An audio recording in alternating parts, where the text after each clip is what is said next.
it's Jessica Rector, founder of This Man Thing. Thank you so much for being here on today's podcast. Super excited to have you. You can find out more about us at thismanthing.com. You can also join our Facebook group at thismanthing.com/groups. We're helping men become their truest, best, badass selves. And in that community, you are going to connect with other like-minded men just like you who want to become their better selves, but they're also there for community and support, advice and help, not only for themselves, but in giving that back to you. So please feel free to share that with people, men that you think will resonate. I would love for you to help me welcome Ryan Mishler today. He is a husband, father, Iraqi combat veteran, and the founder of Order of Man. Ryan grew up without a permanent father figure and has seen firsthand how a lack of strong, ambitious, self-sufficient men has impacted society today. He believes many of the world's most complicated problems could be solved if men everywhere learned how to be better husbands, fathers, businessmen, and community leaders. It has now become his life's mission to help men across the planet step more fully into their roles as protectors, providers, and presiders over themselves, their families, their businesses, and their communities.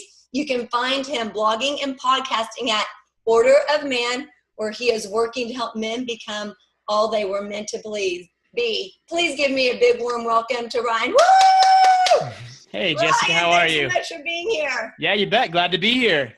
Yay. So tell us a little bit about how you got started on your journey of Order of Man, how it got started, and really why are you passionate about it and why do you want to do it? Yeah, so I started Order of Man a couple of years ago, and quite honestly, I just started it as a project for me. I mean, it was a selfish endeavor at first, but as I talked about the issues that I addressed and had dealt with as I was younger, I recognized that there was this huge need for this in society and that a lot of the guys that I was talking with really resonated with the message that I was sharing.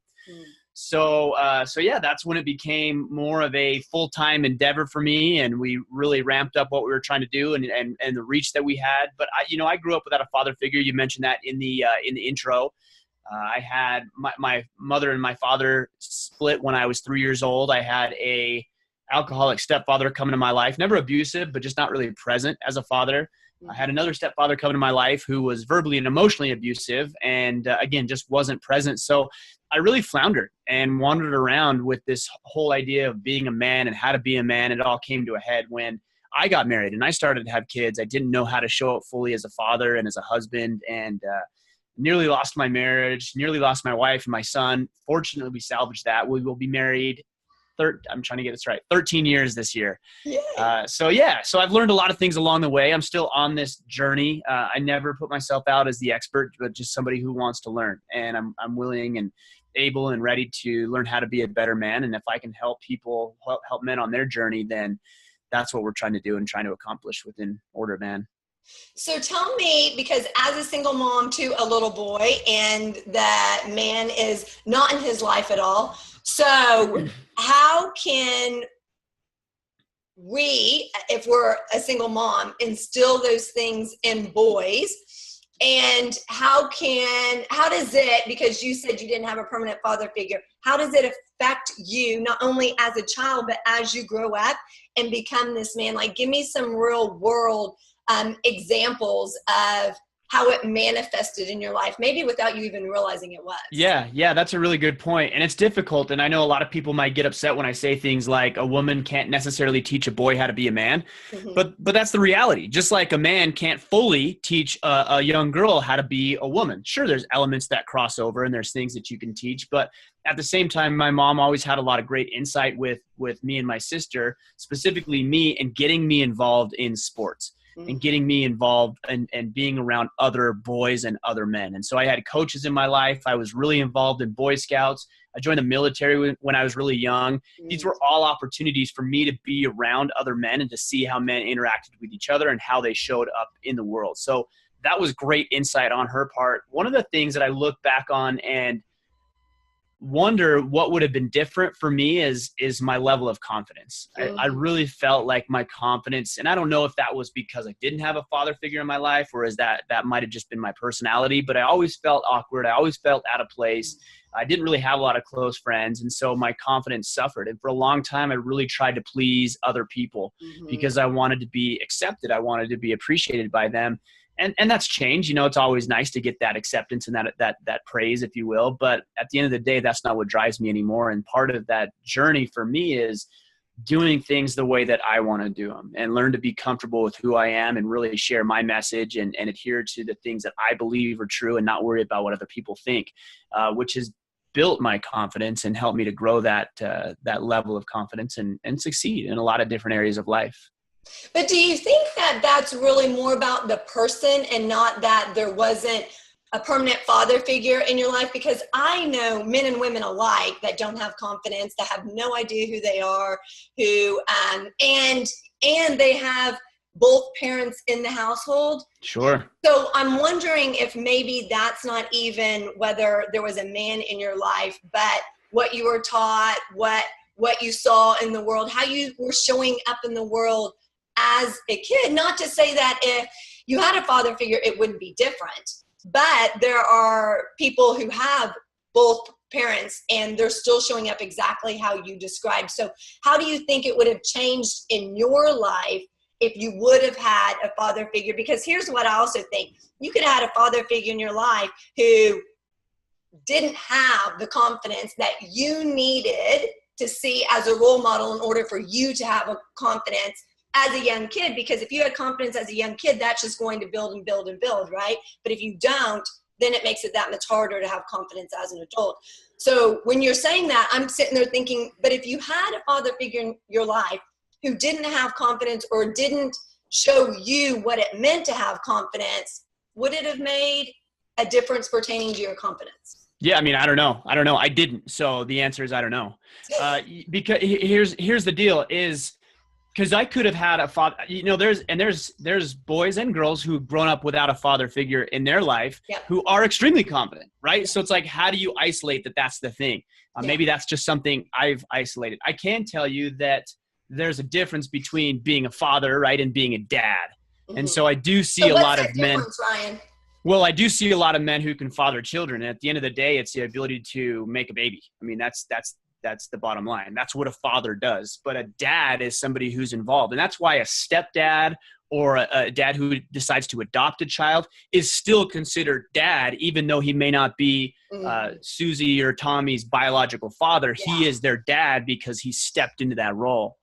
And so when I talk about fatherhood, sometimes I change those interchangeably. But when I'm talking about fatherhood, I'm talking about being a dad. And so if I had a dad in my life who was willing to give me guidance and direction and discipline and focus and all the things that young boys and girls need in their lives, I do believe that, a level of confidence would have been added to my childhood.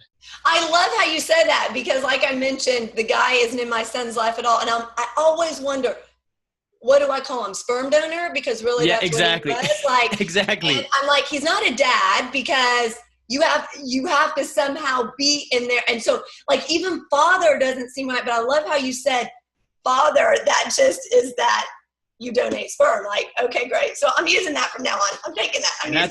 That is the distinction. Sperm donor. So I'm like, God, that sounds so callous though, but. It does, but you know that the way that we use language matters too, right? And so there has to be a distinction between father, a man who is willing to or capable, of creating a child, and somebody who's really willing to step into that role, that higher calling of being a dad. Yeah. So tell me how a woman cannot teach a boy how to be a man, just like a man cannot teach a girl how to be a woman. Tell me what that means to you. Yeah, that's a great point. And this is spoken in broad generalities, okay? Yeah. And I realize that there are exceptions to every rule. So I always want to put that disclaimer out there, because inevitably somebody will say, well, what about this? And yes, there are exceptions to this. But generally speaking, if you look at how men interact with the world, we tend to be more aggressive. We tend to be more competitive. We tend to be bigger. We tend to be stronger. And there's a lot of the drive, the masculine drive and energy that we have that needs to be harnessed. And I had a great conversation with Brett McKay at The Art of Manliness. And he talked about the difference between masculinity and manliness. And masculinity is everything I just said. It's aggression, it's violence, it's strength, it's competitiveness. It's all of those things that we would generally consider masculine. That's the warrior embodiment of masculinity, right? Manliness, on the other hand, is the ability for us to harness the masculine energy towards a productive cause. And so if we look around and we look in society, if you look at most of the travesties in society, whether that's slavery and oppression and violence and drug abuse, it's that masculine energy that's working towards those things. So society generally, and even women, when we get into this feminist movement, for example, will look at that and say masculinity is bad. It's not bad. It's important. We need that masculinity. But this is where manliness comes into play, to harness the masculine energy towards a common and productive good, if you will. And so in order to harness that masculine energy, to answer your question, you need a man who has learned to harness that masculine energy. Because women don't, again, generally speaking, don't deal with the masculine energy as much. See, I have feminine energy. I also have masculine energy. But women, generally speaking, don't have as much of that masculine energy, and they need, and boys need a man who has figured out how to be a man and that manliness in order to harness the masculine energy, that raw energy that these young boys are dealing with. Okay, so when you're saying that, like, so much is coming up for me, because so I tend to be, me personally, I tend to be a woman who is very competitive, very aggressive, very direct, very like no BS. Let me just like cut through it all. And so like you, I have a lot of feminine energy and I have a lot of masculine energy. And I've also had to learn that masculine energy when talking with females doesn't work with them, because that is my go-to. I'm very direct, like, hey, I don't have time to, oh, could you? No, Karen, this is what I need done. This is how I need it done. Let's just cut through it. Right. But when talking to a toddler, mine's 4, so I'm just thinking, how do we as parents teach boys, because I think this is a really big hot button in today's society, right? Teach boys to be masculine, strong, tough, that kind of stuff, but also give them the space to feel, process, and express emotions. Because when we don't, what happens is those same boys, when we don't teach them how to feel, process, and express emotions, grow up to be men who don't know how to feel, process, and express emotion. They do too much drinking, too much drugs, gambling, you name it.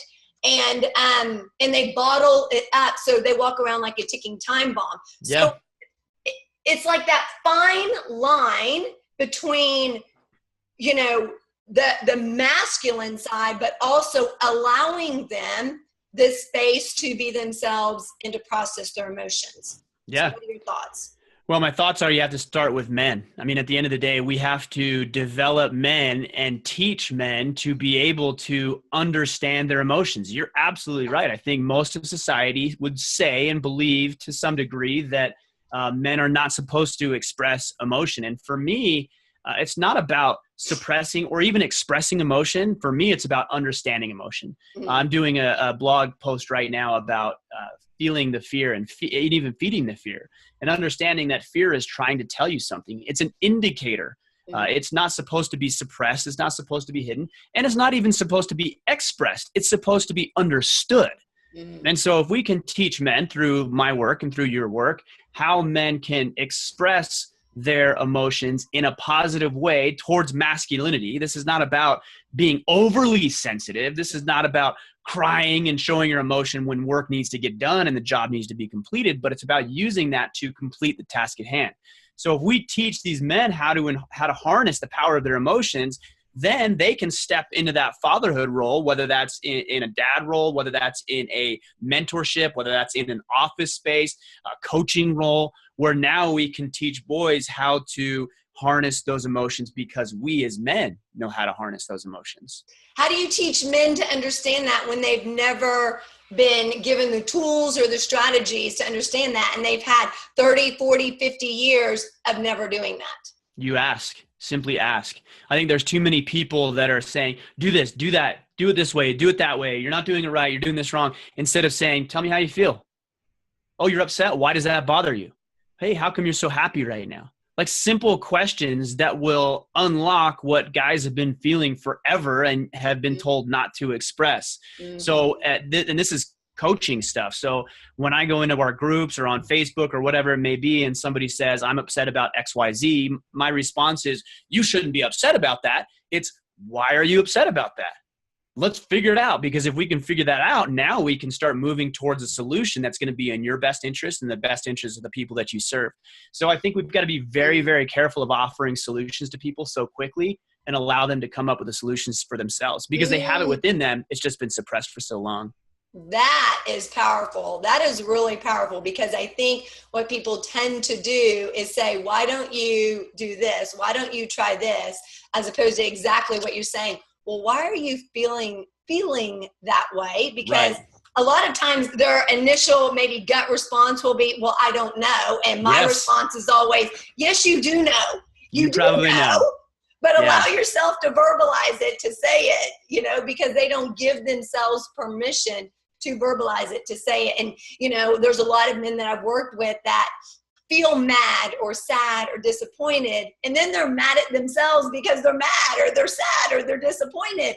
And I'm like, but it's okay to feel that. Like, it's human nature. We all have feelings, but why are you getting mad at yourself for being mad? Because they've been taught that it's not okay to be mad. It's not okay to be sad or to be disappointed in something, that they just have to get over it, move on, put the boots up, whatever the saying is, and move on, as opposed to really giving themselves permission to feel that. And then the sad thing is that's what they're teaching when they have kids. That's what they're teaching their kids. Right. And then that creates a whole new society, right?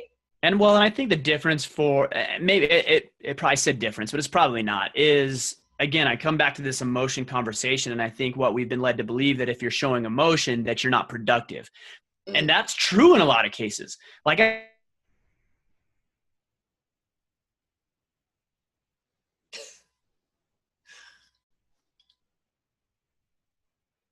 you there? Yeah, I got that. So start that answer again. Yes. So I was talking about understanding emotions so that you can use that emotion to create a solution.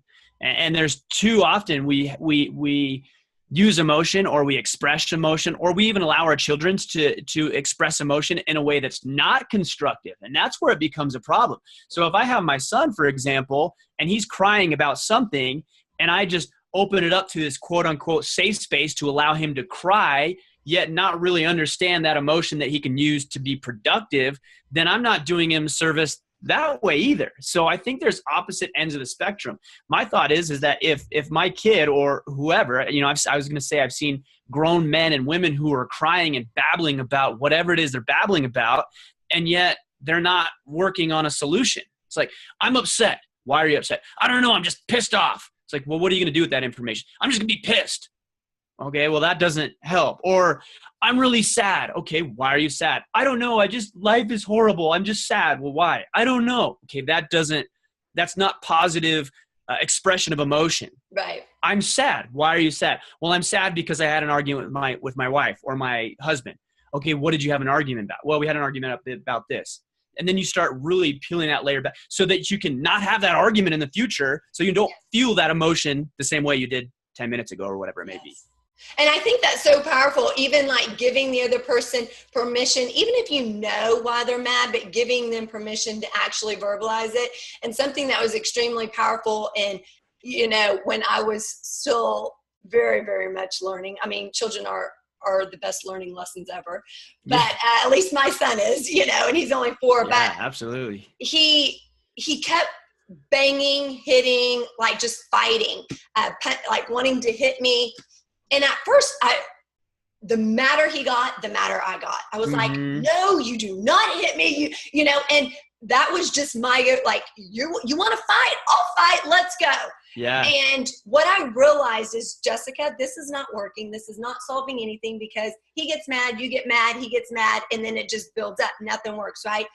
What actually changed is when I sat him down and said, Blaze, his name's Blaze. I said, Blaze, why are you mad?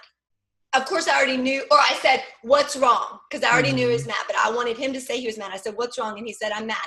Why are you mad? Because I want to go outside. Well, you need to clean your room first. So actually sat him down and said, what's wrong? Gave him, was asking him so he could verbalize what was really going on, how he was feeling. And then what you said, why are you feeling that way? To give himself permission.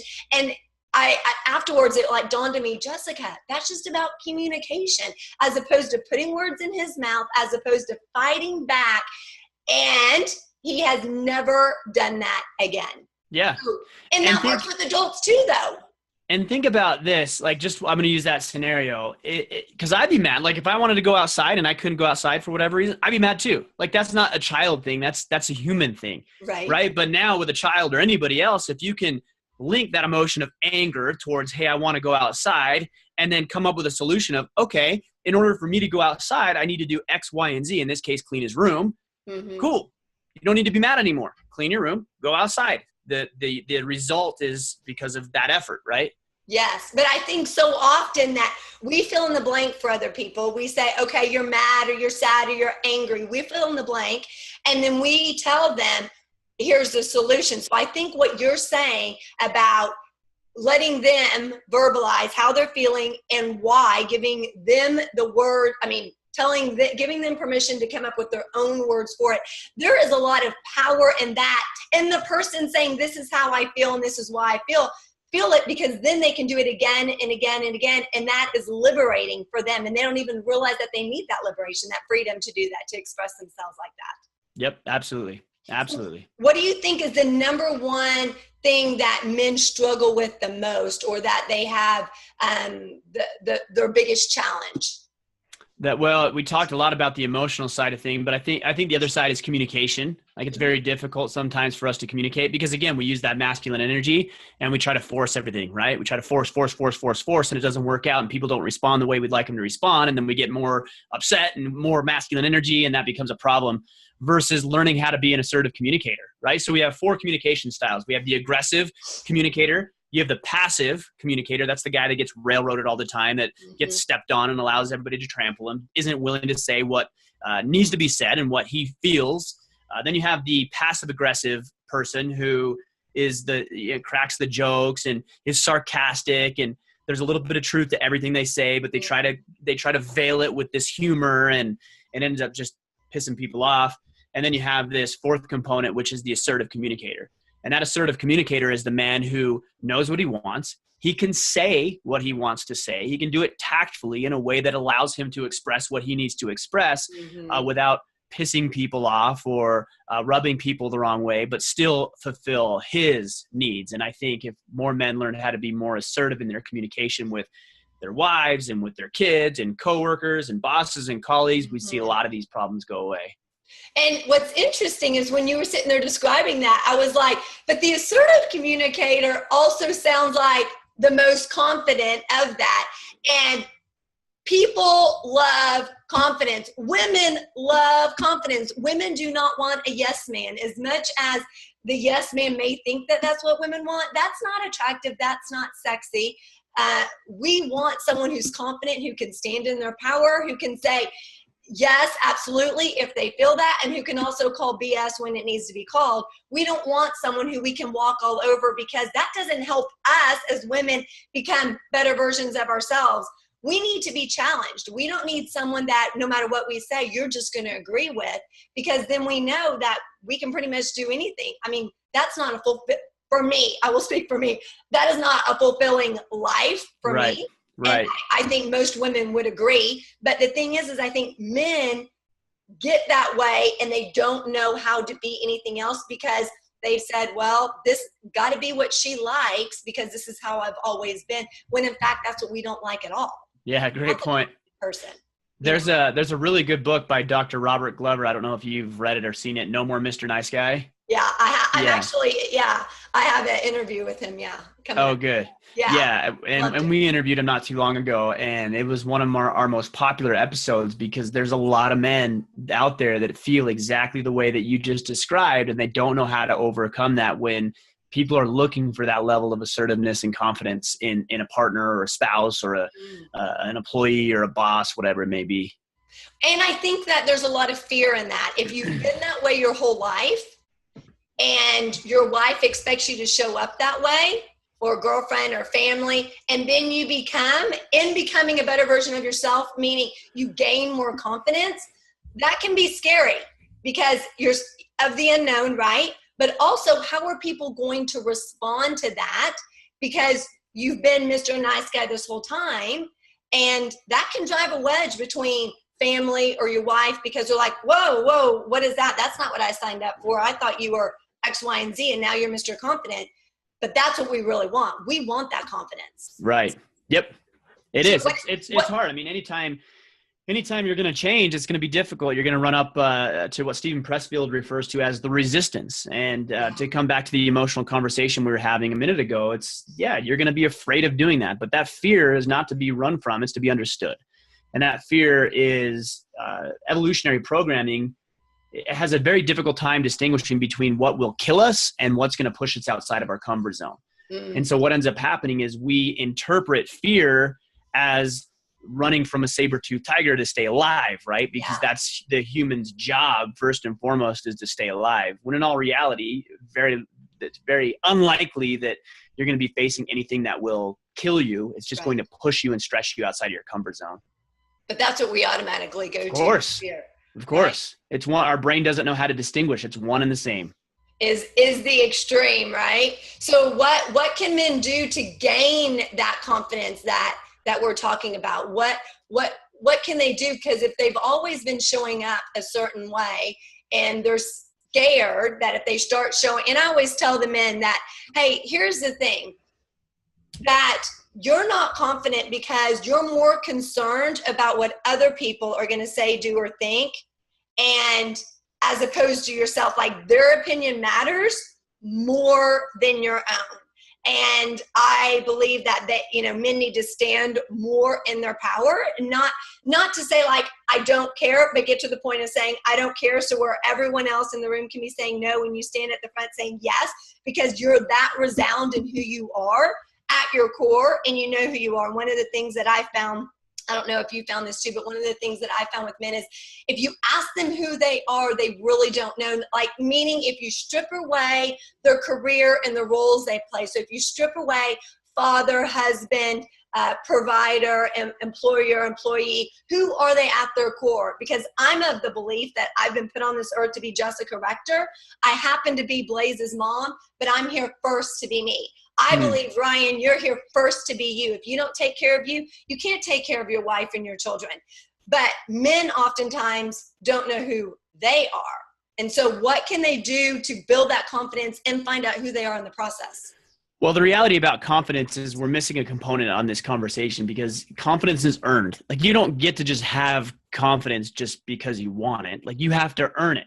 So if you're not confident in asking a woman on a date, it's because you haven't ever asked a woman on a date. Why do you feel like you're entitled to that level of confidence if you've never done it?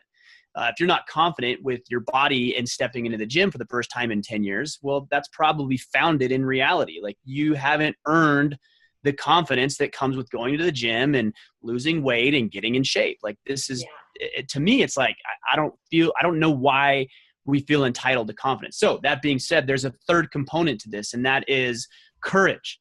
So the way that you build confidence is not by building confidence, but displaying courage. So when you see that woman that you'd like to approach, whether it's at the office or the bar, wherever you may be, you don't display confidence, you display courage. I'm going to go talk with her. I'm scared to death. I have no idea what she's going to say. She might reject me, but that's where courage comes into play. Yeah. Or I'm going to go to the gym for the first time in 10 years, not because I'm confident, but because I know that this level of courage is what's required to have what I want to have. Yes. Same thing with starting a business or every element of life. It's about displaying courage. And so through that application of courage comes the confidence. The confidence is the result of courage, not the act itself. Yeah. Oh, I love that. I've never heard that before, because I've always heard like confidence comes through action, like just doing it, just doing it. But It is. before It's the you even, result of that. yeah, I was gonna say, but before you even do that, you have to have the courage to take the action. Exactly. Right? Wow. Yep. Man, I like that. That was Good. juicy, Ryan. That was juicy. Good. I like Use that. I like that. So tell me, what does it mean to be a protector, provider, and presider? Yeah, so those are three roles that I think every man has to some capacity. A protector is obviously somebody who can protect himself. It's obviously somebody who can protect and stand up for others, those who are incapable even of protecting themselves. So if there's a situation, whether it's an emergency or a natural disaster or whatever it may be, then that man knows how to step up and be assertive enough, confident enough, display enough courage to be able to protect himself and those he cares about. That's what it means to be a protector. A provider, a lot of times, and I do talk about this because it's a component of this. Yes, financial provision, certainly. But there's also certain situations in life where maybe the father stays at home, right? And he's not bringing in the bacon. Does that mean he's not a man? No, because there's other elements of provision. It could be emotional and mental and spiritual support and guidance and direction and stability and strength that children and a spouse would rely on in order to grow. So there's a lot of components of provision. It could be financial, emotional, mental, intellectual, spiritual, you name it. And then the third component of that is preside. And preside, when I talk about being presider, I'm talking about leadership. And every man in his life to some degree is called as a leader, whether that's his family or his business, a community, maybe it's a church or spiritual obligation that he has. Maybe he's a mentor or an employee, or he's heading up a project, or he's got a team, or he's a coach, whatever. There's going to be opportunities for men to step up and preside, to lead, and their ability to do that effectively through a lot of different skills that we address, and I know you address as well, is really what's going to spell the difference between success and failure, not only for themselves, but the team or the family or the unit that they're leading as well. So those are the three components we talk a lot about, and most of the conversation we have is focused around those three areas. So what's the difference between, or like, how would you define someone who's doing that? Like an example of someone who's doing that versus someone who's not. Because like, it sounds like those three things sounds so like all encompassing, right? So Sure. what does a person look like who's doing that versus a person who's not doing that? Yeah. So, I mean, if we broke it down into three, for example, and you're right, it can be so many different things. It's like, how do you narrow this down? But let's talk about each one. Let's come up with an example for each one. Okay. So when it comes to protection, for example, let's say that you're at the mall and a man comes out wielding a gun and he's threatening to shoot everybody, or he even is shooting everybody, and a male goes and cowers in the corner and hides behind all the women and children. That to me is somebody who is not being a protector. Okay. You've got to be willing to put your life on the line and risk what could potentially be lost in order to do your job as a man, which is protect. So that's one small example. Okay, give me a different scenario, because like, give me a scenario like in everyday life, because I'm like, when is that gonna? Okay. Like, fingers crossed. That's never. Yeah, that's true. Yeah, it might be. I'm just thinking that there's going to be guys out there saying, "Oh, well, I do all three of those. I'm good to go." When in reality, he may not be. So okay. Give me like an example where a guy could say, "Oh, I'm doing it," and really it doesn't constitute it. Yeah, let's say you're broken down on the side of the road in a snowstorm and you don't know how to change a tire or fix yourself or keep your family warm. Okay. They're going to die, and so are you. Is that maybe an everyday? I mean, that's pretty simple. Yeah. Yeah. So from a provision standpoint, it's about presence. It's about presence. And so we talked about the distinction between fathers and dads, right? A male can be a father and he can be there, I guess, in the home, but unless he's providing some sort of value, if he's not giving more than he's taking, then what good is it having him around? And so if he's a consumer of resources rather than a producer of resources, then he's not providing anything. And resources can be anything. We talked about that already. A specific example could be a man who stays at home while his wife works, and not that there's anything inherently wrong with that. I want to suggest that. But if he's sitting around on the couch eating Cheetos all day and eating all the groceries and not helping the kids with the homework and not doing the yard work and not providing value in that capacity, then he's not a provider at all. He's not providing anything. He's taking from everybody, and he's living off of other people's work and effort. Right. when it comes to presiding, it could be a man gets tasked, for example, with a job at work. And rather than doing the job effectively or learning or developing the skills required in order to complete that task, or being so arrogant that he's not able to delegate tasks and allow his team to help with the project, then he's not presiding, leading in an effective manner. Okay, so what I'm thinking in my head is that just sounds like a guy who, I don't even know, like basically someone that you want to be around, like just a great human being, because the opposite is what I'm thinking is lazy, arrogant, and cowardly. Doesn't really sound like just a person in general I would want to be around. No, what I refer to as is the natural man. And the natural man tends to be lazy. He tends to be slothful. He wants immediate gratification. He's cowardly. This is the natural man. And so every man has a moral obligation, in my mind, to fight against that natural man and to make himself more than that natural man is, which means he needs to exercise and work out not only his muscles, but his brain, his spiritual component, and all these other elements of life, so that he can avoid being that guy that you're talking. Nobody wants to be that, and nobody likes having that guy around. So we've got to continually strive to be something more, and that requires effort and work on our part. That's interesting. The natural man. So does that mean that men that's their natural tendency, is to be that? Not just men, but men and women in general. Absolutely. Because think about it. Our job is to look, and our brains are evolved in ways to look for efficiencies. Yeah. Which is why we lie, cheat, and steal. It's efficient, right? Like, it's way more efficient to take somebody's work than to do the work for yourself. That doesn't make it right. It just means it's more efficient. And so we're constantly looking for shortcuts. We're constantly looking for ways to produce more with less. And listen, like, some of these characteristics are not bad. I mean, you talk about producing more for less. This is efficiency. There's nothing wrong with that. That's a great thing.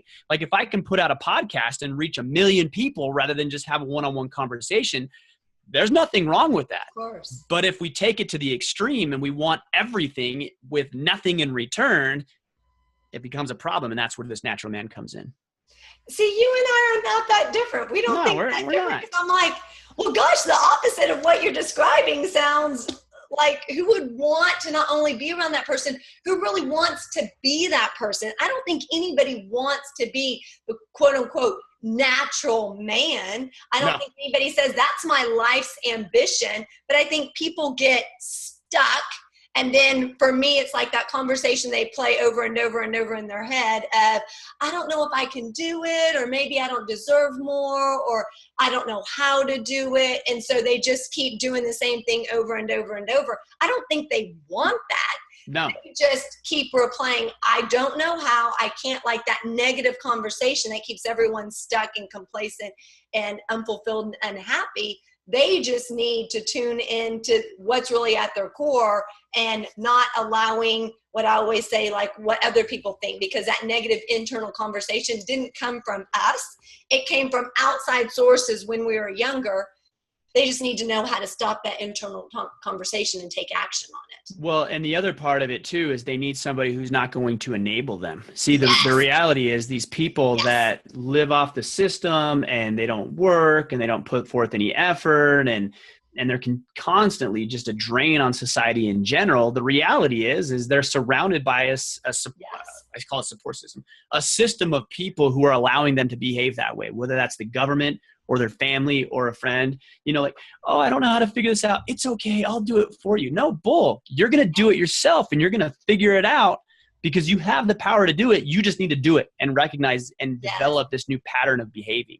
Yes. And that is so vital. I mean, I'm sure you can attest to, even with children, it's so much faster and quicker. Let's get it done. Of course. For me to do it, let me just do it. And that's like our second nature. Let me just get in there and do it. And I'm like, no, you know how to do it. I want to see you do it. I will show you once and I will guide you from then on out, but not going to jump in and just hurry and quickly. Let's do it. Hurry, get dressed. No, get dressed. I'll wait 10 minutes that it takes you to get your clothes and right on. But the thing is that also plays throughout every person's life. Is someone else doing it for you, or are you being taught how to do it so you can go out there and do it yourself? Right. Yeah. I remember when I was little, the best example of this when I was younger in school, elementary school and high school, this is when we had dictionaries. So, but I would ask my mom how to spell a word. Like, Mom, I'm doing this report. I'm typing, but I'm writing this report. How do I spell whatever? And she would say, look in the dictionary, and I hated it. Like, I was like, Mom, just tell me how. And she refused to tell me. But that's just a small example of her arming me and equipping me with the tools and the resources in order to find the solutions to my own problem. She knew how to spell it, but I didn't. And I needed to figure out on my own how to spell it. But what you just said was powerful. Figuring out your solutions to your own problems. I think most people don't know how to do that. They don't even know where to go to find it. So they just sit in their own problems. They just sit. I don't know the solution. I'm just going to sit here in the problem. And then that problem is going to play over and over, as opposed to empowering themselves to go out and find that solution and doing something about it. Exactly. So tell us one thing that you think men need to know, the most important thing that they need to know, or if they're on this journey of becoming their better self or what it means to be a man, where do they even start? That's such a hard question because everybody is on a different journey, right? And I think we all recognize what we need the most help with. It might be business. Maybe we recognize there's a few extra pounds we'd like to lose. Maybe there's a relationship problem. Like, we all kind of recognize, I think, inherently what's wrong. And we're problem-solving machines too, right? Our job is to find problems and then solve them. We're built that way. So that being said, I think what is keeping a lot of guys back is one word: action. It's action. Like, you know that you need to improve your relationship. You know you need to go for a jog. You know you need to start that business. You know you need to show up to work on time. You know all of these things, and yet here you are not doing this. And it's the exact reason I started Order of Man, because I wanted to bridge the gap between what we as human beings know and what we're actually doing in our life. And that gap is the courage that it takes to take the very first step. So I ask that question a lot. Somebody will say, how do I start a business? And my response is, what's the first step? Like, well, I don't know. That's what I'm asking you. Well, I'm going to ask you back because I think you know what it is. And yet you're looking for a different answer, which is why you're asking me. That's why they're asking. Otherwise they know. Otherwise they wouldn't ask that question. So it really is just taking that first step, and it's writing down, literally taking a journal out. I've got journals here. I've got 4 or 5 of them here, and I write down everything. Okay, what do I need to do? I need to do that and that and that, and these to-do lists. That way I'm actually creating and taking action in my life. And not to quote you, but I think before they even take action, they need the courage to take that action. Which they already have. Everybody has that. And you can develop that by acting more. Tapping into it, empowering yourself more. So Ryan, how can men find out more about you? Where can they connect with you? Yeah, there's 2 places. We've got our headquarters, which is orderofman.com, and they can find everything that we're doing there. We've got a pretty thriving Facebook community specifically for men, which is at facebook.com/groups/orderofman. I think we've got 28 or 29,000 men in that group now. So awesome. That's a great way to connect with you. Thank you so much for being here. Man, you had a lot of juicy nuggets. I'm taking that courage thing and the father thing. Those are the 2 things were light bulb moments for me. Good. I'm glad. Loved it. Thank you so much for being here. You can find out more about us at thismanthing.com. And again, join our free Facebook group at thismanthing.com/groups. And until next time, have a wonderful, fabulous day. And we look forward to connecting you with other men. See you next time. Bye-bye.